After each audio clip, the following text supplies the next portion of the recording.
Our next topic in this chapter is characteristics of chemical reaction.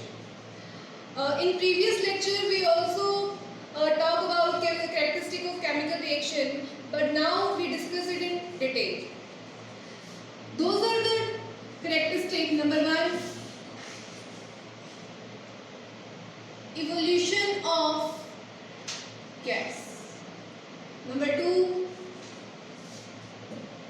formation of PPT.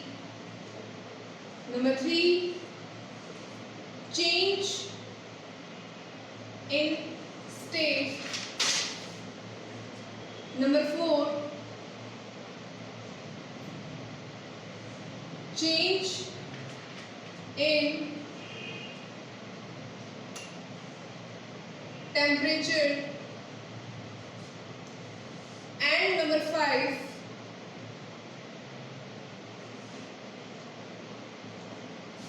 change in color. तो first of all हम बात करेंगे evolution of gas के बारे में। तो इवोल्यूशन ऑफ गैस के लिए कल हमने एक रिएक्शन पढ़ी थी, एक्टिविटी नंबर 1.2।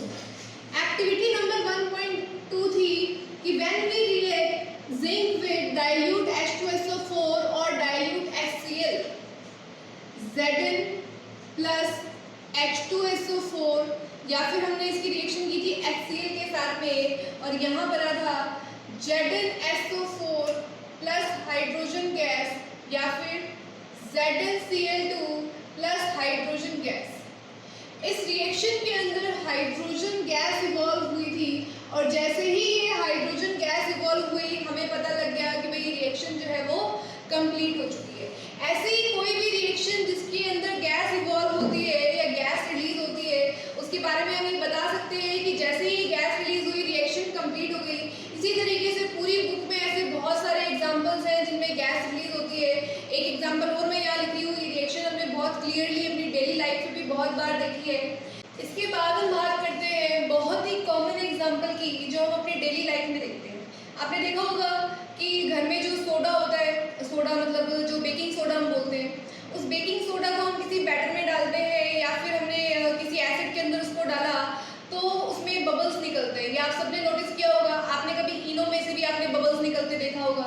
तो आपने वो बबल बहुत बार नोटिस किए होंगे। वो बबल्स कौन सी गैस के होते हैं? CO2 गैस के होते हैं। तो मैं उसी के बेस पे यहाँ एक रिएक्शन लिख रही हूँ। फिलहाल के लिए आपको ये रिएक्शन याद नहीं करनी है, ये हमारे आगे के जो चैप्टर्स हैं उनके अंदर आएगी। मैं सिर्फ यहाँ एक एग्जाम्पल के तौर पर लिख रही हूँ, और उसके बाद में आप कोई भी एग्जाम्पल जो भी हम आगे पढ़ेंगे जिसमें भी गैस रिलीज हो रही हो, आप कोई भी यहाँ पे लिख सकते हैं। कोई भी एग्जाम्पल रटने की जरूरत नहीं है, ठीक है। तो मैं एग्जाम्पल लिख रही हूँ यहाँ पे। सबसे पहले मैं लिख रही हूँ sodium carbonate that is Na2CO3 और sodium bicarbonate that is NaHCO3। अभी लिखे कैसे हैं ये मैंने आपको प्रीवियस लेक्चर में बताया था कि सोडियम की वैलेंसी होती है 1 और कार्बोनेट की वैलेंसी होती है 2। दोनों क्रॉस करेंगे तो होगा Na2CO3। उसके बाद में ये वाला दूसरे वाला Na वैलेंसी 1, उसके बाद HCO3 वैलेंसी होगी 1। दोनों को हम क्रॉस करेंगे तो होगा NaHCO3।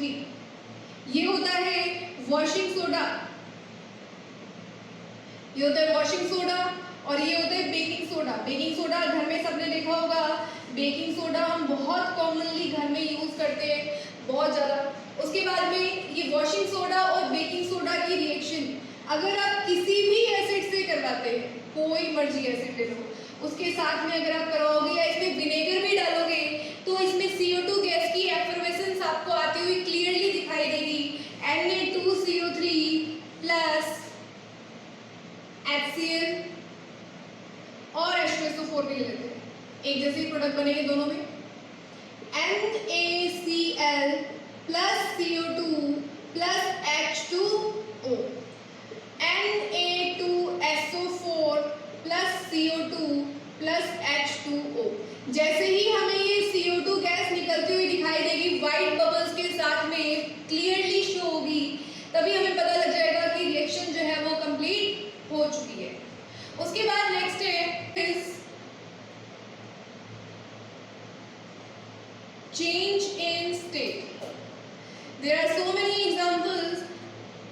और change in state, first of all इसका भी जो एग्जाम्पल है वो हम लास्ट लेक्चर में डिस्कस कर चुके हैं। कौन सा था? H2 plus O2 is converted into H2O, hydrogen solid oxygen hydrogen gas oxygen gas, और उसके बाद H2O में कन्वर्ट हुआ, वो क्या हो गया? लिक्विड। तो गैस और गैस ने आपस में रिएक्शन किया और वो किस में चेंज हो गए? लिक्विड के अंदर। तो ये भी चेंज इन स्टेट का एक एग्जांपल हो सकता है। उसके बाद और भी बहुत सारे ऐसे एग्जांपल्स होते हैं जो हम चेंज इन स्टेट के अंदर लिख सकते हैं। उसके बाद में चेंज इन स्टेट में आपकी बुक में एक और एग्जांपल दिया है, वो एग्जांपल है when we burn a candle.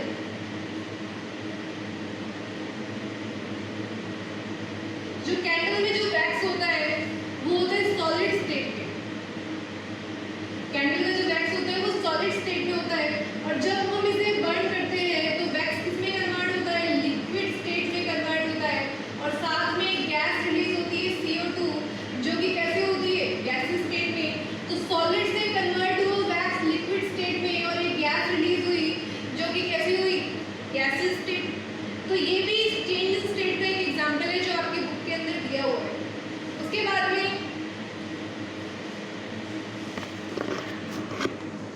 आपकी बुक में एक और एग्जांपल दिया है, वो एग्जांपल है when we burn a candle.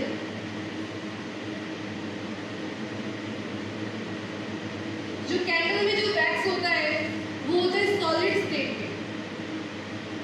Candle का जो वैक्स होता है वो सॉलिड स्टेट में होता है, और जब हम इसे बर्न करते हैं तो वैक्स किसमें कन्वर्ट होता है? लिक्विड स्टेट में कन्वर्ट होता है, और साथ में गैस रिलीज होती है CO2, जो कि कैसे होती है? गैसेस स्टेट में।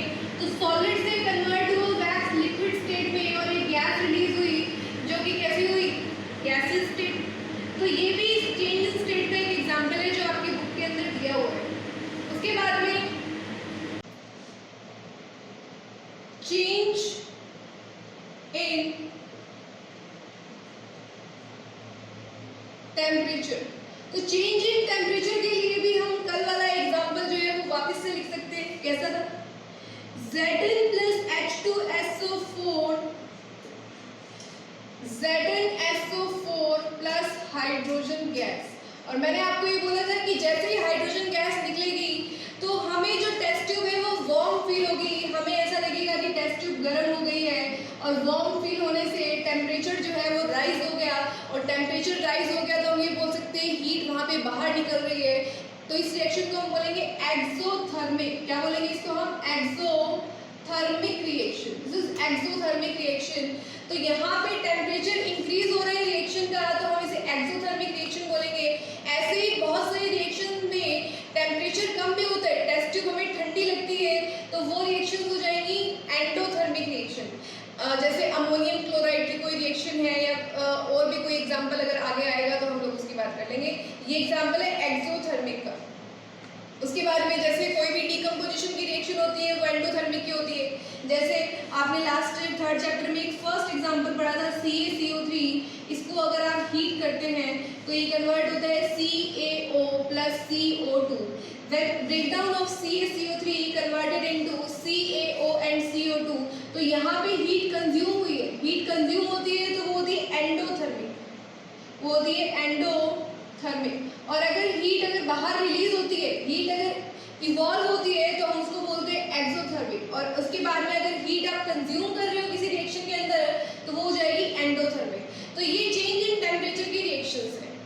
उसके बाद में नेक्स्ट है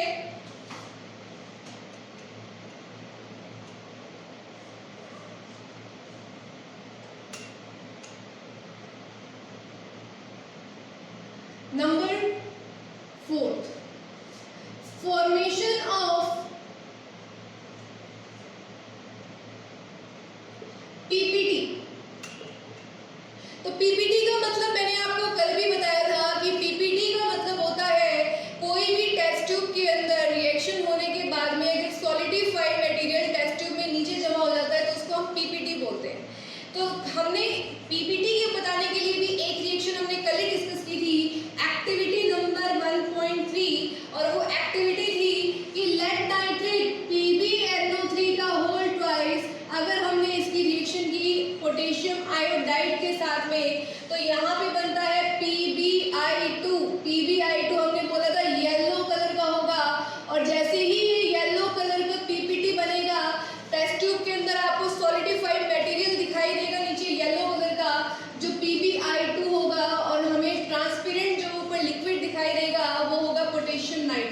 ये रिएक्शन किस तरीके से हुई थी मैंने लास्ट लेक्चर में आपको बताया था कि कैसे मैंने लेड नाइट्रेट लिखा था, कैसे मैंने पोटेशियम आयोडाइड लिखा, कैसे मैंने लेड आयोडाइड लिखा और कैसे KNO3 लिखा।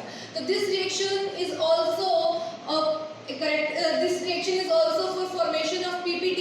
इससे भी हम कैरेक्टरिस्टिक ऑफ केमिकल रिएक्शन को एक्सप्लेन कर सकते हैं। उसके बाद में लास्ट जो रिएक्शन है इसको हम चेंज इन कलर में भी ले सकते हैं। ये तो आपका PPT बना है, अगर आपको कोई बोले चेंज इन कलर जो हम 5th नंबर पढ़ने वाले हैं, that is change in colour,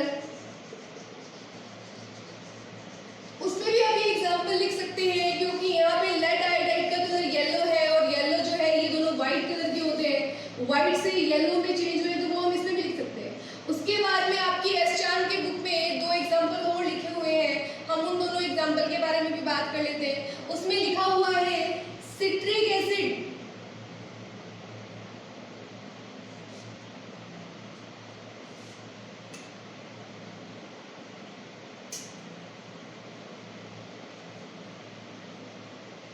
कि सिट्रिक एसिड को अगर हम पोटेशियम परमैंगनेट KMnO4, ये इसका फॉर्मूला होता है, आपकी बुक में फॉर्मूले की बजाय लिखा हुआ है पोटेशियम परमैंगनेट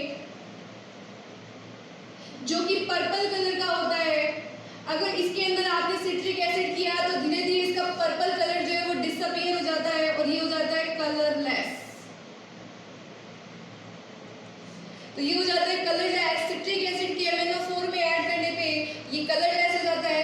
उसके बाद में दूसरी रिएक्शन आपकी बुक में ली गई है कि K2Cr2O7 पोटेशियम डाइक्रोमेट, इसको बोलते हैं पोटेशियम डाइक्रोमेट, जिसका कलर होता है ऑरेंज।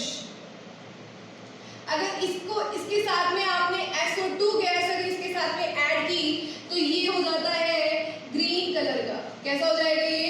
ग्रीन कलर का। और ये चेंज इन जैसे ही ग्रीन कलर होगा हमें पता लग जाएगा कि रिएक्शन कंप्लीट हो चुकी है। तो ये कलर चेंज से हम रिएक्शन को प्रिडिक्ट कर सकते हैं कि रिएक्शन कंप्लीट हुई या फिर नहीं हुई। तो these are the characteristics of chemical reaction. Characteristics of chemical reaction हमें रिएक्शन की ऑब्जर्वेशन के लिए हेल्प करते हैं। रिएक्शन में क्या हो रहा है, कैसे हम ऑब्जर्व करेंगे कि रिएक्शन कंप्लीट हुई या नहीं हुई, क्या उसका प्रोडक्ट बना है, वो सब ऑब्जर्व करने में हमको हेल्प करते हैं ये कैरेक्टरिस्टिक्स। उसके बाद में हम स्टार्ट करते हैं, इसके बाद नेक्स्ट है वर्ड इक्वेशन। वर्ड इक्वेशन का क्या मतलब है कि जब हम किसी भी इक्वेशन को, केमिकल रिएक्शन को जब हम वर्ड्स के अंदर लिखते हैं, जैसे हमने जो फर्स्ट रिएक्शन देखी थी कि मैग्नीशियम को जब हमने ऑक्सीजन की प्रेजेंस में बर्न किया तो वो मैग्नीशियम ऑक्साइड में कन्वर्ट हुआ। अगर इस रिएक्शन को हम ऐसे लिखें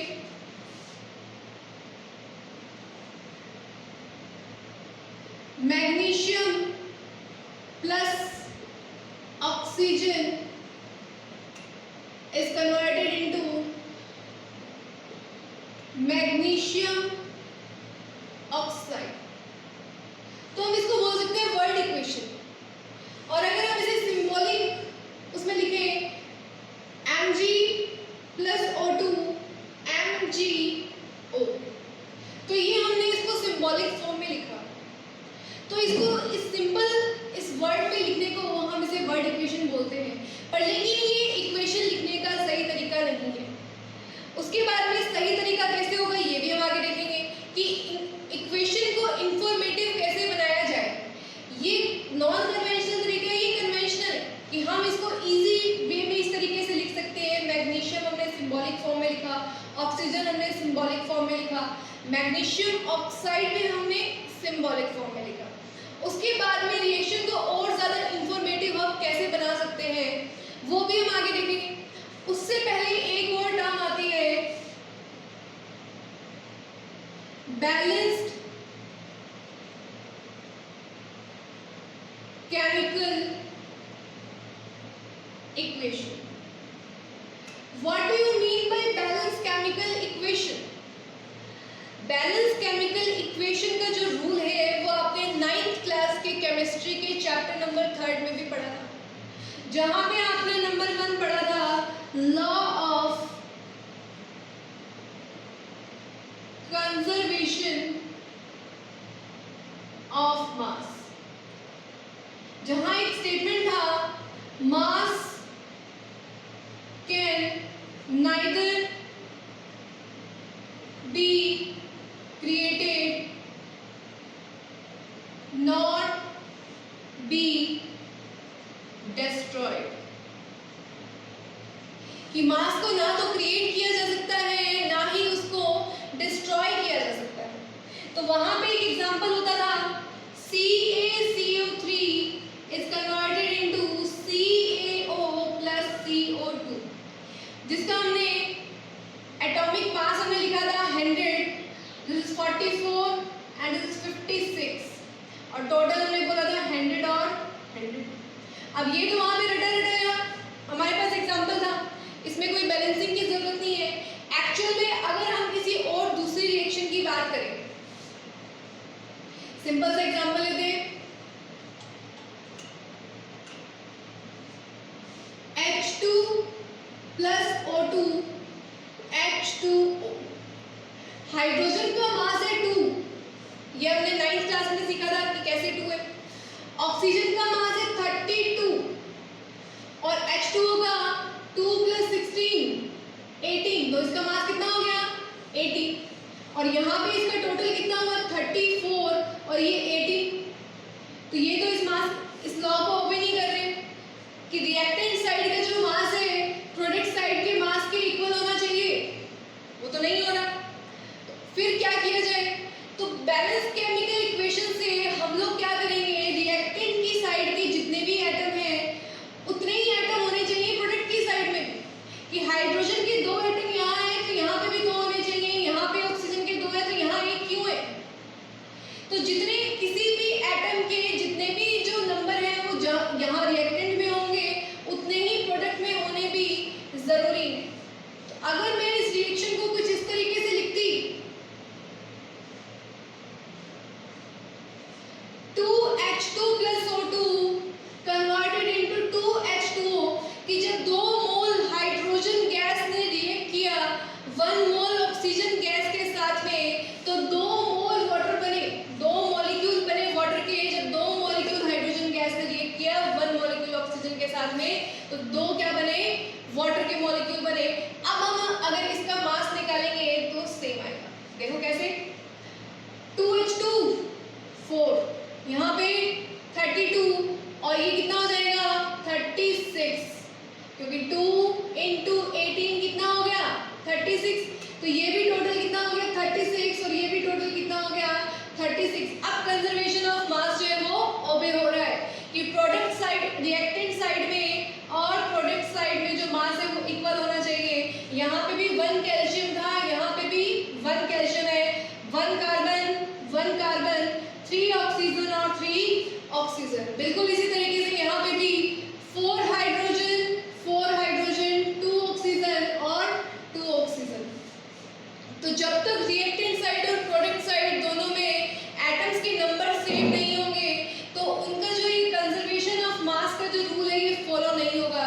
तो उसके लिए हमें सबसे पहले बैलेंस केमिकल इक्वेशन लिखना बहुत ज़्यादा ज़रूरी है। तो किसी भी बैलेंस केमिकल इक्वेशन में रिएक्टेंट साइड का मास प्रोडक्ट साइड के मास के इक्वल होता है और जब किसी भी एटम के जो नंबर ऑफ एटम्स होते हैं वो रिएक्टेंट साइड और प्रोडक्ट साइड में सेम होते हैं। तो अब हमें किसी भी केमिकल रिएक्शन को बैलेंस कैसे करना है वो हमें देखना है। तो इसका भी स्टेप वाइज प्रोसेस है, पर लेकिन स्टेप वाइज प्रोसेस मैं आपको पूरा बताऊंगी, पर लेकिन डायरेक्ट अप्रोच मुझे सबसे अच्छी लगती है, तो हम सबसे पहले डायरेक्ट अप्रोच की बात करते हैं। तो मैं यहाँ पे एक एग्जांपल लिख रही हूँ,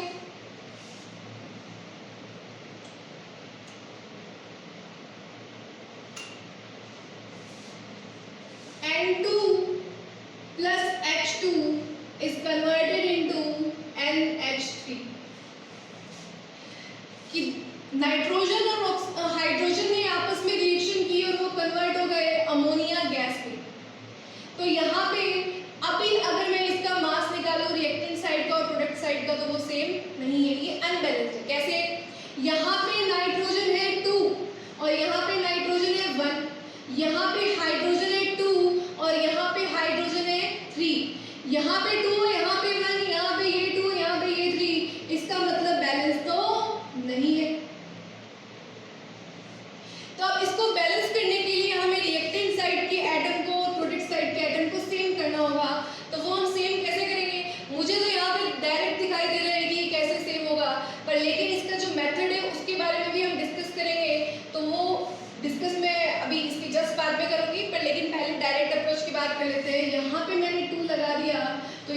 पे कितना लग जाएगा 3। अब देखो नाइट्रोजन 2 हाइड्रोजन 6, यहाँ पे नाइट्रोजन 2 और हाइड्रोजन 6 बैलेंस है। तो ये इस तरीके से हम रिएक्शंस को बैलेंस कर सकते हो। In next video we are going to discuss balancing of chemical equation and why it is important. It is very important topic for chemistry. So be in touch. Thank you. I hope you like this video.